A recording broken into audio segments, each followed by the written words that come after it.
Good evening, and thank you so much for investing your time with us. Yes, you're here at the right place. We're happy for you to take part in our 11th series of Dinner with the Practice Heroes with Tisha Cagle, How to Integrate Diversity Mindset in Your Practice. My name is Maria Fortes, and I am the director of the Practice Heroes at CareStack. And we're happy for you to take part in our 11th series of Dinner with the Practice Heroes and how to integrate diversity mindset in your practice. So Tyler, I know you've got some special stuff to say. Yes. Hey guys. Thanks for having me here tonight, Maria. I'm Tyler Phillips. I'm a practice hero here at CareStack and a 3.5 year CareStack user. I am so excited to be here alongside Tisha and Ashley tonight. I think there's some really great content and excited to be able to give some input as we go through this. So Ashley. Yeah, so I'm Ashley Brownfield, registered dental hygienist and practice here with CareStack. And I know I, for one, am super interested in this topic and glad that Tisha's brought light to this subject. So without further ado, Tisha, take it off. Hi, everybody. Thank you so much for this warm welcome. I am so happy to be here and discuss this important topic. It's growing in importance. And it's something that we have not focused on within dentistry for quite some time. So we are a little behind the ball, but it's never too late to catch up. So I'm trying to just bring light to some of the values that are within DE&I, diversity, equity, and inclusion. I am a registered dental hygienist as well. I am also a public health dental hygiene practitioner, and I'm a certified diversity professional. So not only do I speak on the topic of diversity, inclusion, and equity, but I also incorporate some in-practice training into my consulting abilities, and that is to try to change the culture of the office and also try to change the way that patients are sometimes treated and sometimes employees. So when we learn to appreciate each other's differences, we treat each other differently, we look at each other differently, and hopefully we'll practice differently. So tonight we'll be going over these topics. What is diversity and why is it important?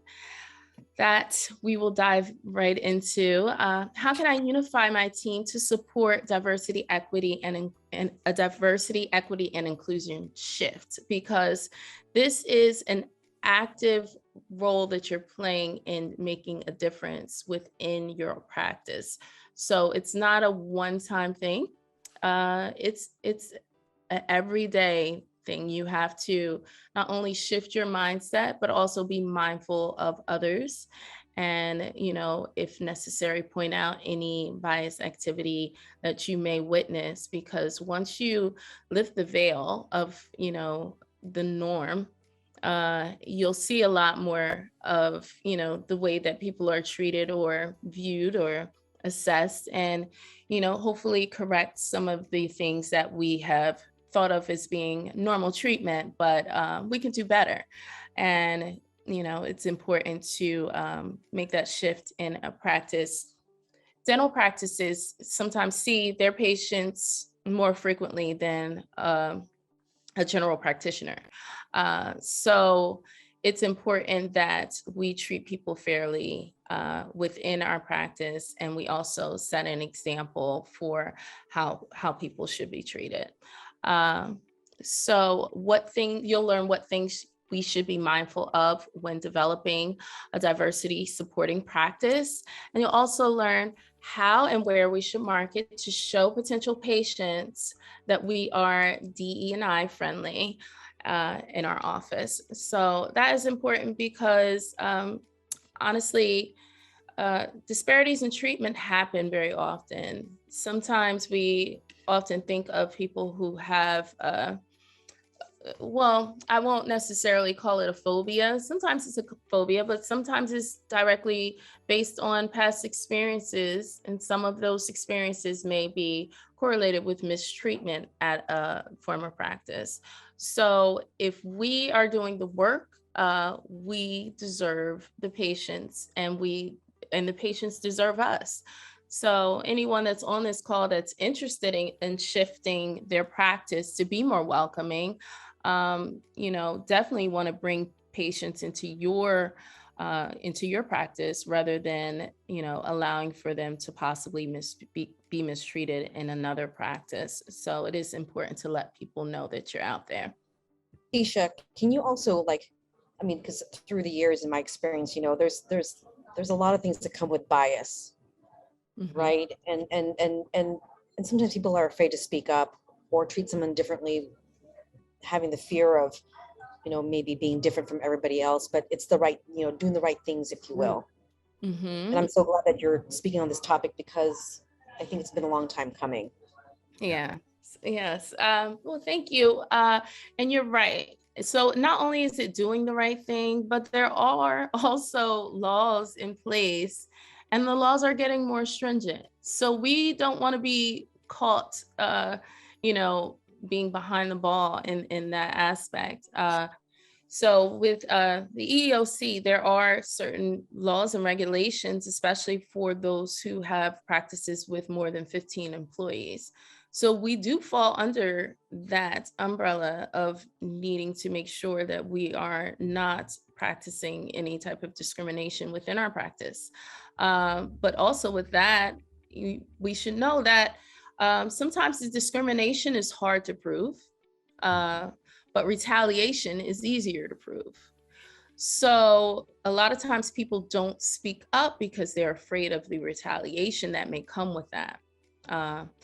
And that is also illegal. And it happens often. But because we are not aware of what protections there are, we just go through the motions. We may, find another place of employment, but that doesn't mean that activity or whatever bias you experience won't continue on and continue to harm other people's mindset. And perhaps people have changed their entire profession and left their entire profession due to, offices that have mistreated them. And I work with a few people that have had bad experiences, and they completely shift their profession because of that. So we want to take care of everyone. And that's just the way to be, because you never know who. You can think that you're talking to someone that is like-minded, and you can think that you're talking to someone that shares your culture, but you never know what family members they have, what the cultural background, the cultural makeup of their family. So we need to not be as comfortable with ignorance overall. So when we speak about diversity, it's the state of being diverse, of course, but it's also the practice or quality of including and involving people from a wide range of social and ethnic backgrounds. So as well as sexual orientation and genders. So people are made up of a lot of different parts. Nobody is a bullet point. Nobody, you can't really outline a person and get a full idea of all the things that make them up. So we're just embracing all of the parts that make up individuals with diversity. And equity is the balance of those who may have been treated or are customarily treated unfairly. So with equity, equity jumps out as like equity in pay. There's still there's pay gaps in gender. You would be surprised, even though hygienists like Ashley and I, we make up the female population of hygienists. We make up about, I want to say 94% of all hygienists are female. But there's still a pay disparity in that. So the gap in pay and the gender gap in pay for hygienists is female hygienists make 93 cents to the dollar of a male hygienist, even though we make up the majority. So that's still based on the assumption that men are the head of household and they have more bills and more responsibilities. But I'm sure we can all name a few, boss females that are the head of household, running everything, and their bills are the same. Listen, when that electric bill comes, it does not care whose name is on it. Okay. Right. They just want their money. So we're, in a time where things are getting more and more expensive, groceries, gas, all of that. We need to shift this. We need to balance things out. So you all as business owners, if you have someone come in and interview and you ask their previous rate of pay, don't necessarily base your amount of pay off of their previous. If you want to make a change and you want to make a shift, you should have a standardized, based on experience, of course, but a standardized amount of pay, no matter who walks in your door, because realize that other people have probably been underpaid previously. And the only way we're going to change that is if we take charge and we balance things out. So that is what equity is about, balancing the scales. It takes us all, right? Yes. And inclusion is not only bringing people together, but it's including everything that makes them an individual. So it's bringing the best out of the people that you have. So when we say diversity, a lot of people's mindset goes immediately to diversity in race, diversity in culture, diversity in religion, diversity in sexual orientation. But diversity can look just like you. It can look very uniform, but we're all very complex. And so when you start focusing on celebrating diversity, even those employees that you may feel are similar to you, you may find that there's more to that person. That we like to highlight our similarities. That's how we find a common bond in people, right? But there's more to a lot of people, and they just don't show you that, or they don't bring that to the table because they're fearful of, being different, or, challenging the similarities in the office and challenging the uniformity. So this mindset is not only for those who look different, it's for those who think differently. Imagine, having employees that may have a learning disability, or, just I personally have ADD. So, in understanding that, you can probably tap into a different point of potential within me. I'll have some strong suits and I'll have some weak suits, but bringing out the best of the individual, you only do that when you allow them to feel comfortable in their work environment. So that is an important concept overall. I'm sure you're going to, share some examples and how you can create a culture of inclusivity, if you will, based on your experience. Yes, absolutely. So you brought up culture. So, so again, culture is all encompassing. It's the language, religion, music, cuisine, habits.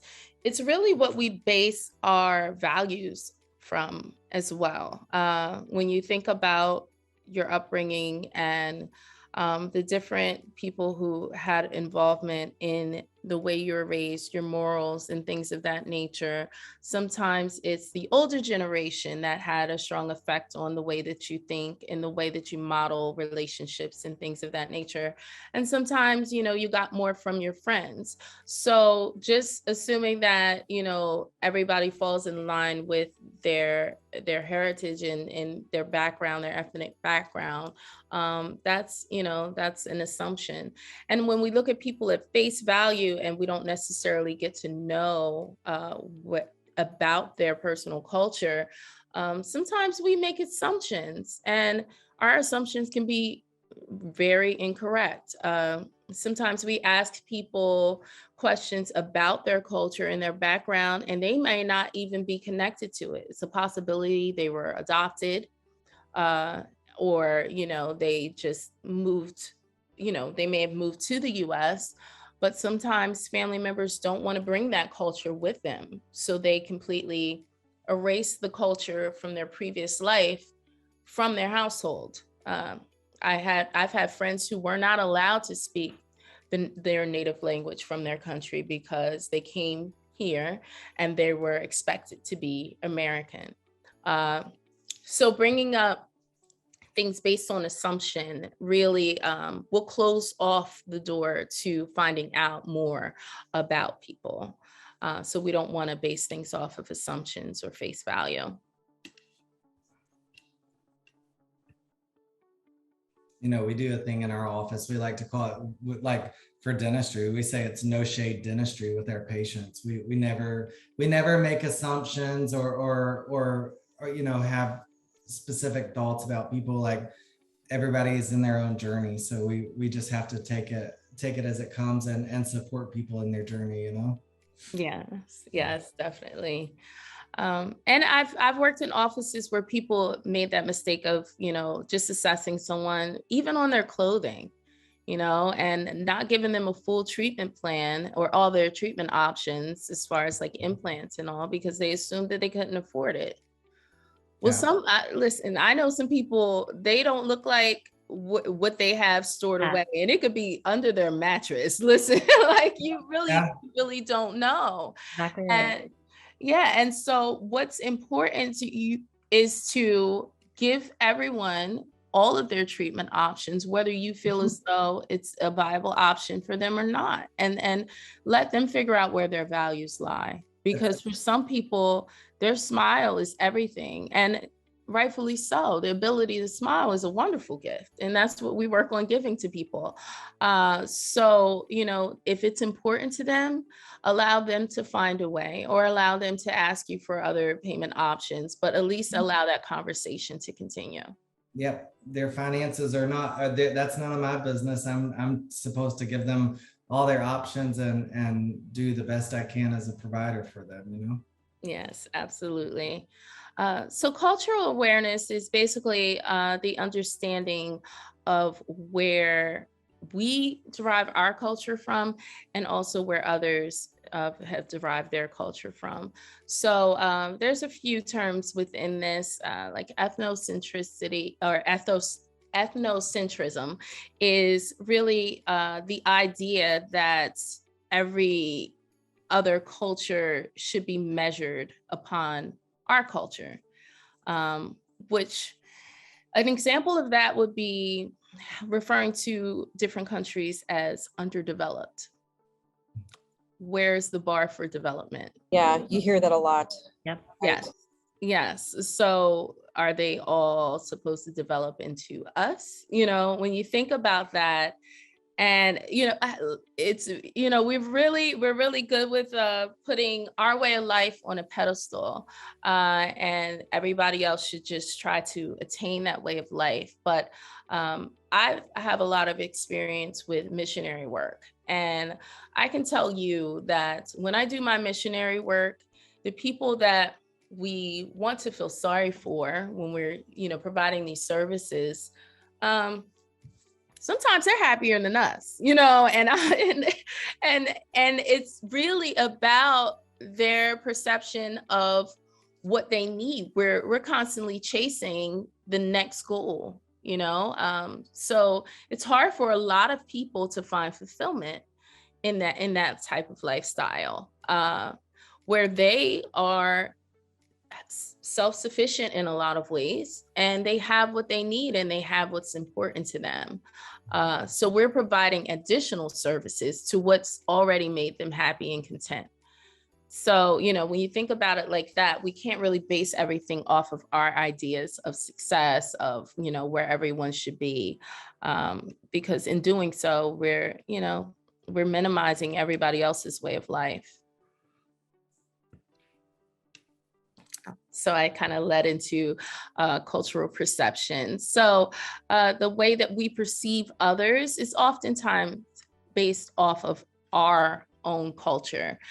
So in a lot of ways, we almost have to remove our culture from the equation when we're assessing other people and try to take them for their culture. And that's called cultural relativism. So it's finding value in another person's culture based on their surroundings and where they were brought up. You know, there's value in everyone's culture, and it should not all be based off of us. So sometimes we have to get out of our own way when we're talking about exploring others' culture and, you know, forming a cultural understanding, so to speak. So steps to manage our own personal bias. We would want to, this is work, it's constant work. So it's really a matter of checking yourself often, honestly. So you want to take the time to pause and reflect. And when you're reflecting, you want to think about whether these ideas that you have created about this person are actual or whether they're based on assumptions. And if they're based on assumptions, where did these assumptions come from? You know, you kind of have to dig a little bit deeper than most people are comfortable with. Sometimes we have had racist family members in our past, and we may see ourselves as fighting against that mindset. But sometimes things creep in and they hide underneath the surface. And when you think about how you view people, and that's why a lot of times certain things, you know, that people are taken aback when they see their own bias creep up and someone points it out to them, like, you know, because they didn't know it existed. They didn't know it was there. And that's implicit bias, you know, that's like a subconscious type of bias. But if we're doing the work, we all have to strive for better. And it involves a lot of uncomfortable conversations. A lot of my in-office work and virtual work with offices is comprised of a lot of uncomfortable conversations. And it takes a special type of person who is almost never embarrassed to have these conversations. But if we don't dive into it, we'll never change. So we want to also practice mindfulness in everything we do. We got to take things from not only our perspective, but from the person who's receiving the information and their perspective as well. And we want to increase our exposure to different types of people. Anything we can do to further our knowledge of human people as a whole, you know, if we can attend different cultural events within our community. I mean, these are our neighbors. Why would you feel uncomfortable hanging out with your neighbors just because you don't necessarily feel as though you share the same culture? You're learning about your neighbors and the people who are within your community. So why not stop by and, you know, try some food, listen to the music, and feel comfortable in your surroundings, you know? So that's definitely a great recommendation when people move to different towns, because or cities, that's the best way to get to know all of the people of that. And because we want to find like-mindedness, but we also want to get to know the environment we're living in and the people who live within it.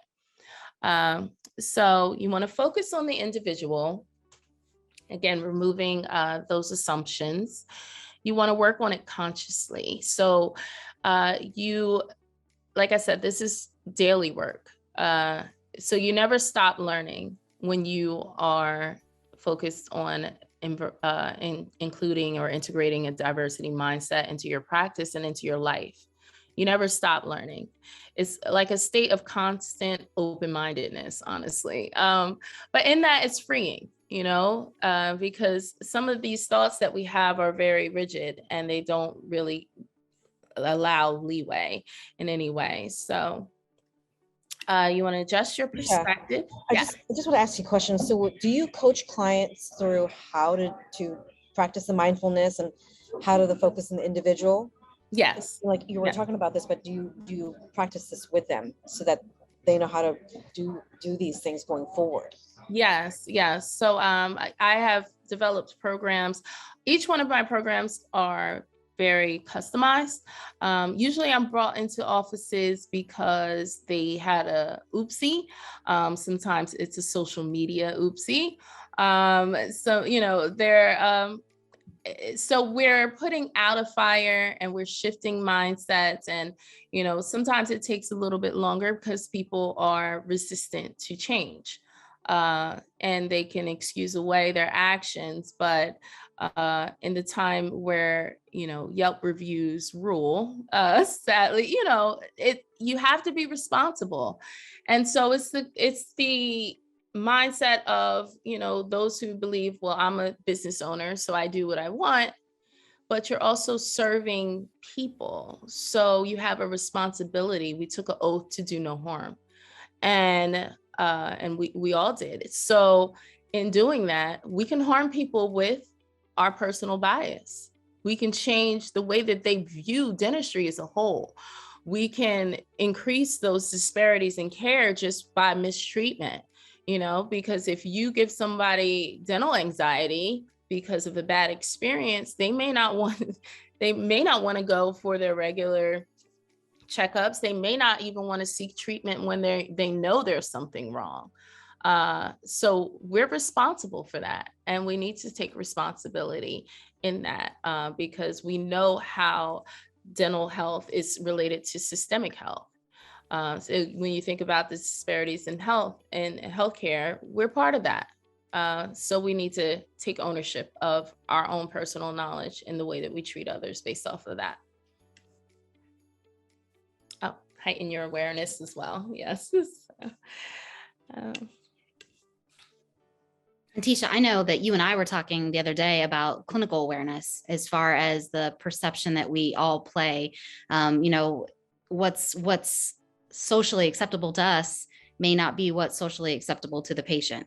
So for instance, you and I were talking about a diastema between 8 and 9. The first thing we want to do clinically is say, hey, have you thought about ortho? But it might be a social status here to close that gap, but it might be a cultural thing for that gap to be that's beautiful, or shade of color or piercings, and all that dives right into the cultural awareness or perception of what we see is, you know, the status here. Yes, definitely. And I've witnessed people who their family, they were actually like actively angry when they closed the diastemas. And I've actually worked in an office where they put diastemas in dentures just to keep that familial trait going. So it's important to some people to keep some form of authenticity. And there's nothing wrong with that, you know? So what we view as an ideal, beautiful smile, you know, likely a lot of ideas are based off of veneers, and because that's, you know, the wave, somebody else may not think of that as beauty. So they want to keep their familial traits, and, you know, we owe them that consideration to even offer, you know, options of possibly maintaining that. So, you know, not just slapping the same type of smile with no diastema, no, you know, imperfections at all, as far, because we are judging imperfections. Who said that's imperfect? You know, it may be perfect for them. So we just want to be mindful and ask the patient, you know, what will make them happy, and give them all of the options, even if it means keeping what we consider to be an imperfection in their smile.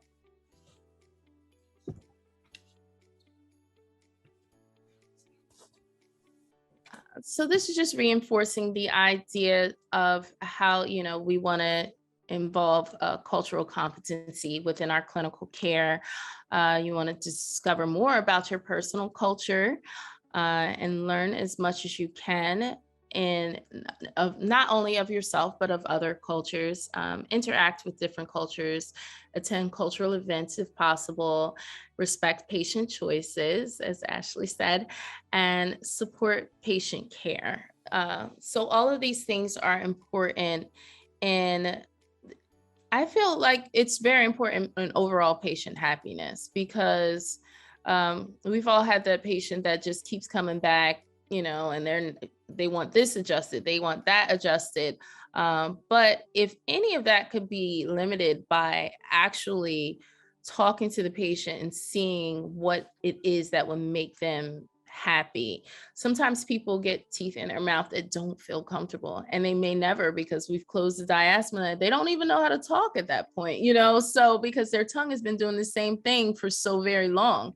And those are the patients that I find to be, you know, it takes a lot of adjustment, you know, adjusting your tongue when you're in your 50s or 60s, and it's been doing the same thing is a huge adjustment. So that if you perhaps try to recreate what they already had, they may be more happy, or they may not. I know some patients you can never please. I'm realistic, but you know, it's a possibility.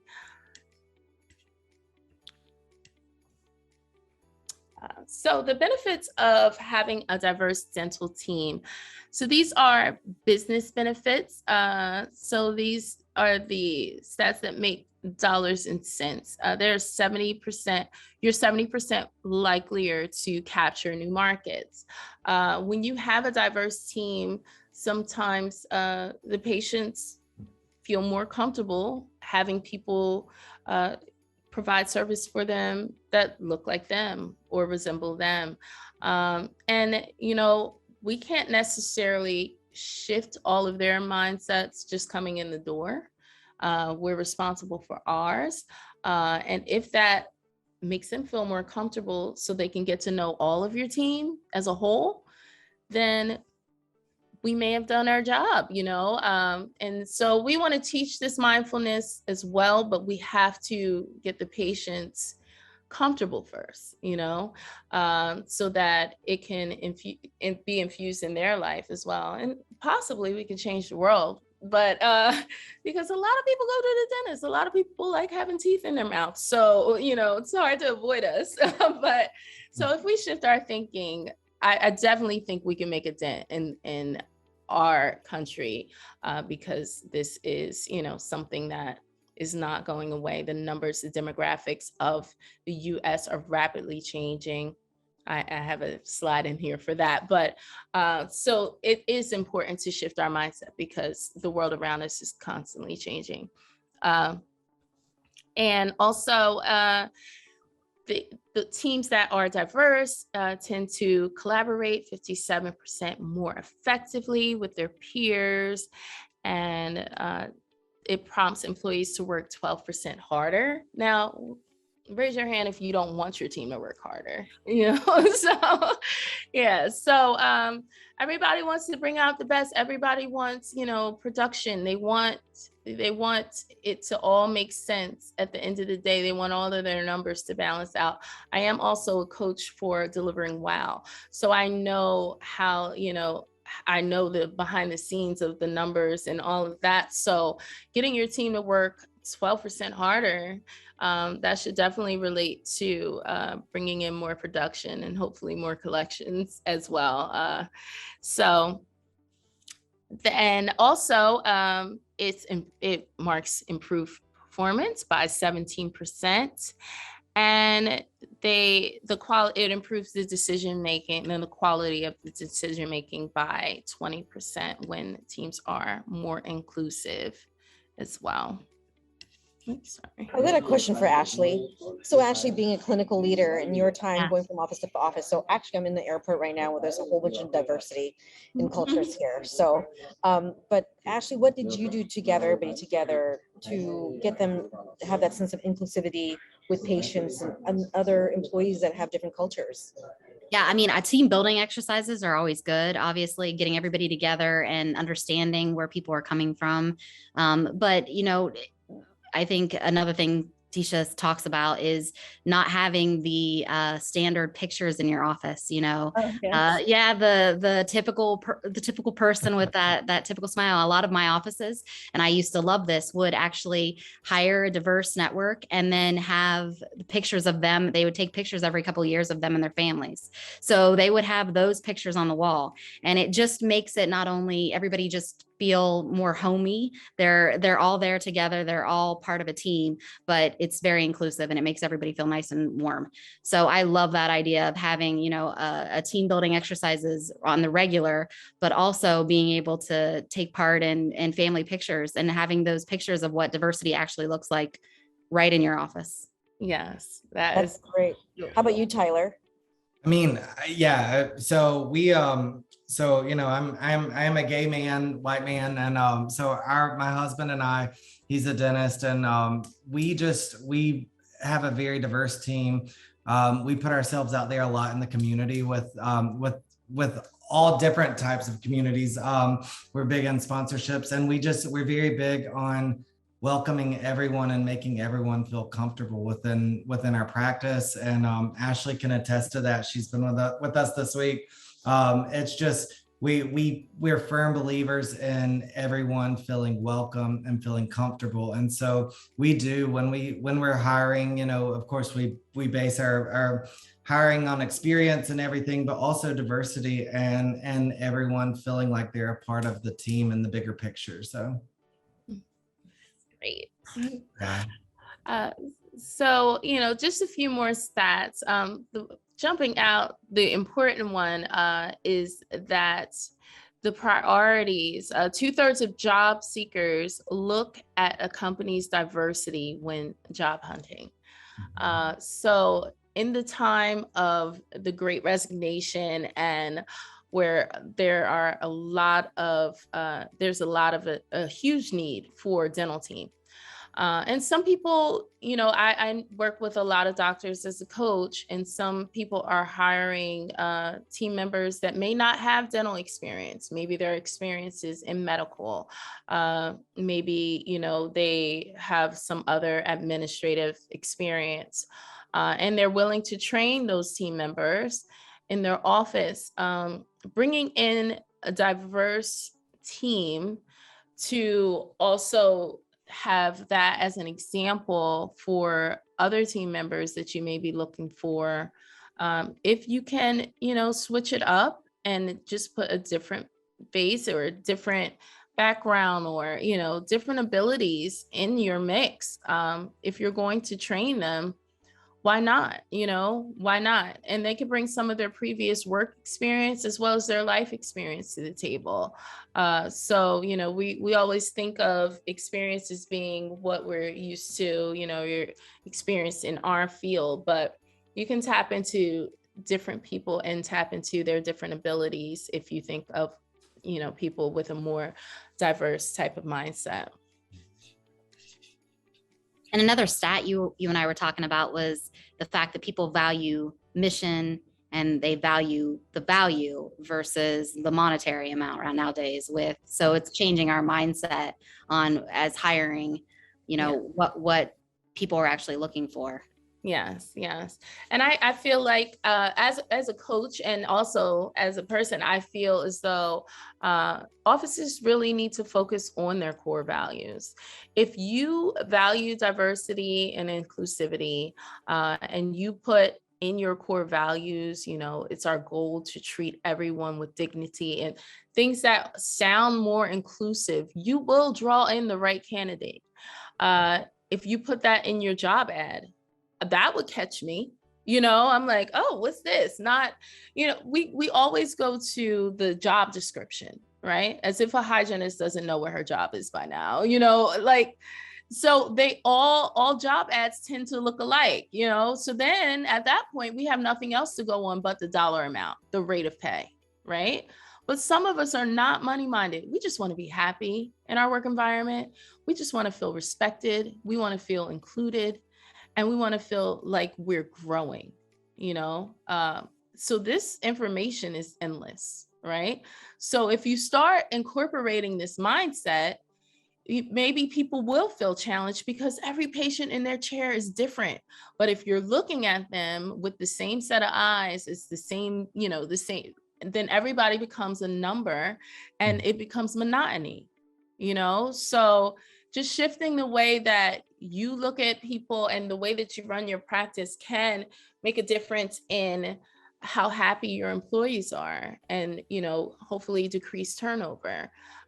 So it is important, especially in a time like we are going through right now. Most definitely. So the diverse team sets an example for your patients to look at. You know, they may have different life experiences, different things that may be relatable to the patient. For instance, I have worked in a practice that I've seen people who were in their 50s, and this was their first time having a dental cleaning. So having to have compassion to that situation and give information from the very beginning, you know, think of all the education and the patient education that was missed in their upbringing. Still having compassion for their situation, and then having to explain to a grown man or woman in their 50s what melanin pigmentation is, because they feel as though it's something harmful. You know, a lot of people mistake their melanin as being a bad thing because they don't see pictures like, you know, Ashley alluded to, of diversity, of a healthy smile with melanin pigmentation. You know, all of their examples of a healthy smile has pink stippled gum tissue or gingiva. So that's what they think a smile, a healthy smile is supposed to look like. So any deviation from that they feel is wrong. And I've had people who brushed vigorously with bleach, Clorox. Gosh. Yeah, yes. Magic eraser, different things. Yeah. And it's really sad. It's really sad. Ajax, had one with Ajax. Yeah. So in doing that, we're increasing, hopefully increasing our patient education as well. So.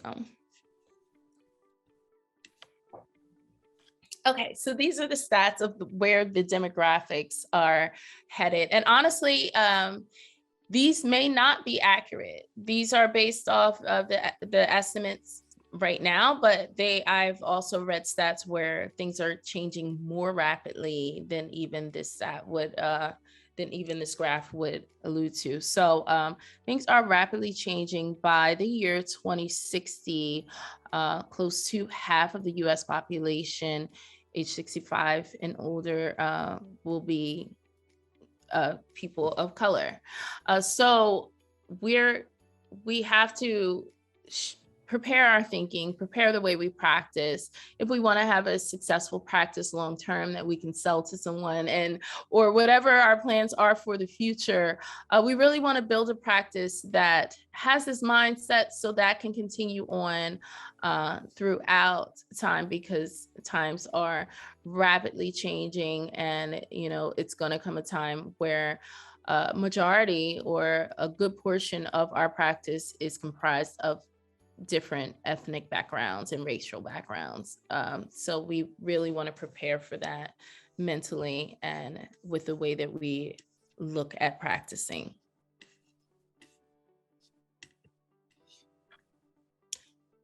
So there are important steps to hiring and supporting a diverse team, because once you get them in the door, that's just the first part. You really want to make them feel comfortable, and you really want to have things in place to make sure that there are no mishaps within your practice. So it is important to have your policies in place to make sure that there's no steps out of bounds with making mistakes. Sometimes it's on purpose, any type of discriminatory actions within your practice. So in hiring, you want to remove the identifying information from your application and the review process. And you want to remove like the name, gender, age. I know all of that information is important, but when you're being given the application in an interview, all of that could be blacked out, just to give you the facts of that person, and not, you know, all of this outside information that we may base our ideas off of. You want to have standardized. I'm sorry, sorry, Tisha. Where can a practice owner get this type of information? Oh, You're gonna go through it? yes. Oh, so I have my QR code at the end, and I can give them a breakdown of the things that they should do as far as the interview process and also acceptable interview questions, because there have been a lot of changes in what an acceptable interview question looks like, or an acceptable interview. So there are some legal bounds in the interview process that have been added to protect against discrimination as well. So you want to have a strong harassment policy and fair and equitable time off policy as well. So other considerations would be allowing for changes in breaks for breastfeeding. If you can take that hour and perhaps break it up into a 30-minute lunch break and 15 and 15 in the beginning of the day and at the end of the day, to allow for that. Also giving a breastfeeding mother a safe and private place to breastfeed. These are all things that are protected under gender equality in the EEOC as well. Allow for religious holidays to be observed by the person. Everybody has different religious holidays. So offering some flexibility in the time off or when they can use their holiday pay, rather than assigning them holidays where you'll be off and you'll be paid for. If you can have a team that can work even on state holidays, then you can bring in patients that don't want to miss time off work, and still have money flowing into the office, on perhaps like the 4th of July. I celebrate Juneteenth, so I don't really mind working on the 4th of July instead of shutting the doors and, having everybody off for a holiday they may not even observe. So things like that, and making reasonable accommodations for those with a disability is important as well. Perhaps you might want to set up a prayer or meditation area. Oh, having family cultural days and exchanging cultural cuisine and family stories. So that's something like what Ashley was speaking about as a team building activity. A lot of practices provide their team members and their family members with free dental care or reduced dental care. You might as well make it a whole event and get to know the culture of your team as well in that process. Speak openly about gender and race pay and in excuse me, inequities within that. So it is illegal to fire or threaten to fire an employee for sharing their pay rate. It happens a lot, but it's, that's not legal practices to threaten to, because that's what ensures some form of equity, is the discussion of pay rate, even though it may make the owner uncomfortable in that. So just going to do a quick interview and just run through some quick questions. And you guys let me know how many you feel are illegal in this interview. So I'm just going to ask Ashley and Tyler. So nice to meet you. Are you a US citizen? Ooh. Yeah, right out the gate, right? Where were your parents born? Were they born here? You're just not answering. You're like, I plead North Carolina. Yeah. I'll play. Uncomfortable and illegal. Yes, uncomfortable and illegal. What's your native tongue? Are you pregnant? All of these things. So, did you have any complications with your previous pregnancy, your marital status, things of that nature, even how close or how far you live from the office? So when you think about that, you're like, well, why wouldn't we want to know that? But sometimes a lot of things can be determined just by, the part of town people live in, the area that they live in. Oh, that's it. So Tisha, I had an office that I consulted with one time. It was actually during COVID, and the doctor looked at one of the associate dentists and said, I can't have you work here anymore because you're pregnant and you're a liability to the practice because of COVID. Wow. Yeah. That's That's how real life happened. And I yeah. mean, I was mortified by that. And Yeah. of course, the person just walked away and said this wasn't the right fit after all. But that's a nightmare right there. Yeah, and that could have been a nightmare for that practice. Yeah, and it really is sad, but it happens all the time, and Yeah. we don't know.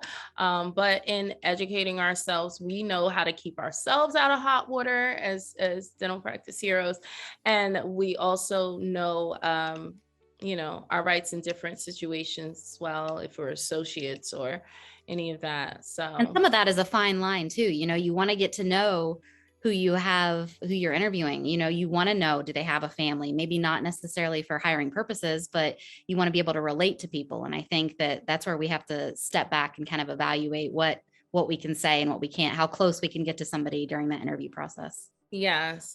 And sometimes people come in with a lot of personality, and I know we can get caught up, but really what you need to do is have those standardized questions ready to go. Do not deviate. And once you get the person in the door, then that's when you get to the getting to know you process, because we don't want to taint the interview and hiring process with any of our preconceived notions as well. So true. So it's important to practice LGBTQ plus community sensitivity. And in doing so, we want to ensure that we ask for accepted pronouns and provide our own. I just want to mention today, and like I said, Ashley was at the office today with me. So we had a patient that was coming in referred by their primary care provider, and primary care referred them in because they said this is a very trans friendly office. And so we put the pronouns in, he, him, and the provider came up and said, well, I'm so confused because I was a new provider in the office. I'm looking at this and it says that, the gender's female, but it says he, him beside the name. And I said, you're always going to go by what that pronoun says. Like, we put that in for a reason. You have to be very conscious of that and empathetic to that with that patient. That's very important to them. Yes. And it really deters a lot of people from the community from even seeking out care because of that. Yeah. And I definitely do not want to be a contributor to anybody not seeking dental care. That's so it really is important to be mindful. We like to minimize it, but it's important. And the community suffers from a lot of depression, a lot of alcoholism, a lot of different things that go along with the struggles that they've had throughout their life with not feeling included in their own environment. Why do we want to increase that? So you will want to, first of all, don't use dead names. So don't repeatedly call someone their previous name. That's a sign of disrespect. And it's just not, if they ask to be called something the same way that we'll call people William, we'll call him Bill, or we'll call Margaret Peggy, but we have a problem with someone deciding how they want to be referred to. Why? So and that's one of the things in our office. I mean, so with CareStack, we put their legal name in, but then I love that you have that preferred name. And so we're able to, yes, because of insurance purposes, I put their legal name in, but that preferred name is whatever they wish to be called. And we add the pronouns to that preferred name. That way everyone in the office knows that. And we've actually set our home screen to show the preferred name rather than the legal name. So it actually shows the preferred name on the schedule. So our staff there's no room for error there. Yes, I love that. Yeah. Oh my gosh. So still engage in small talk. Ask if they have a significant person at home. If that's what you do with the rest of your patients, don't just sit there tight-lipped because you don't want to, you know what I mean? Like, people make things more awkward than it really needs to be, honestly. Yeah, so don't make assumptions based on dress or hair, and make sure the health history form has other options for gender as well. And so the best places to attract new and diverse patients and team members is really putting yourself out there. You know, and pretty much all of the major cities, they have different fairs, different cultural festivals, different health events and things of that nature. Put yourself out there and, you know, get to know the surrounding community, and go to events that you may not feel necessarily connected to, but you want to know more. So in the same way that you're expanding your understanding of those who are you consider to be different than you or unlike you, then you can expand your network, you know, and get to know more people, and hopefully bring in some diversity of some way, even if it's diversity of thought, into your practice, and also bring in a diverse patient base. But those core values are very important with job postings, but also with advertising your practice. I'm connected with a company that provides marketing and advertisements on hand sanitizers in grocery stores. Now, everybody goes into the grocery store, you know what I mean? So if you put a statement out saying that you're an inclusive office on one of those towers that everybody's going to sanitize anyway, you know, imagine how that'll grab someone. You know, so there's different ways, but it's really your focus. If your focus is on diversity and inclusivity, then you need to put that in the forefront, you know, because everybody puts fillings in and does crowns, you know. So if you want to stand out, you have to actively make an effort to make that the forefront of how you run your practice. For sure. So this is my QR code, or you can, you know, find me at, you can email me at tisha@dentaldiversitydiva.com, or you can go on my website. There's a contact us there as well, and that is dentaldiversitydiva.com as well. Or you can just scan the QR code, and I'll be able to provide you with acceptable interview questions, and also how to incorporate a more diverse mindset into your office. So you guys, thank you. Such good information. Thank you. Yeah, so that's great. Thank you. And this is how you would connect with all the panelists, all these wonderful people here. Thank you so much, Tisha, for being here tonight. Really, really glad we got to touch on this topic. I think it's so important, just building culture and the relationships in your office, and having that diversity, not only for your team, but for your patients. So thank you for being here and bringing light to this subject. And I know Ashley and I were very excited for this, as well as Maria. I know Maria's in the airport, so we are very thankful that she was here to be that person to help us through this tonight. That's much appreciated, but we're really, really glad that everyone joined us, and we hope you got a lot out of this. Again, if you would like to contact Tisha, you know, she's got that QR code, so please scan that, and we're looking forward to our future presentations, and hopefully we'll have Tisha back sometime. So Yes. thanks everyone for being here, and we hope you all have a wonderful long holiday weekend. Yes. Thank you. Thank you so much. Thanks, guys. Have a good night. Bye. Bye.